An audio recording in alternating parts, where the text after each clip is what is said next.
안녕 친구들, it's summertime. Time for watermelon in Korea. Watermelon is called subak in Korean. Today, I'll show you how to cut subak so easily. After this video, you don't want to cut subak other ways. Usually, you start to cut it this way, right? But turn it over. Cut your subak like me. Yay! How about that? So easy to cut and serve, right? Now, half of subak is left. What shall I do? Let me show you subak hwachae. Cut out subak any way you want it. Shall we add chamue, the Korean melon?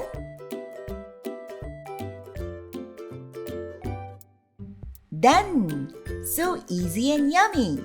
Let's make sugar water first. Dissolve sugar into water. Water to sugar ratio is 1 liter of water to 6 tablespoons of sugar. Milk is another great choice. You can use some soda or juice if you want, but I recommend you to use sugar water or milk because this subak hwachae is really good without any sour ingredient. People used to enjoy this subak hwachae in the old days in Korea when we didn't have a fridge in the house. We bought ice cube and cut the subak into small pieces to make subak hwachae, and that was the only way to enjoy it so cold. But it is still a good way because sometimes we don't have enough space in our fridge. In order to enjoy an icy cold subak without refrigerating it, you can use my recipe. Also, if the subak is not sweet enough, this recipe works great. Alright, that's it for today. Visit my channel for easy Korean recipe. God bless you all. Bye. 안녕.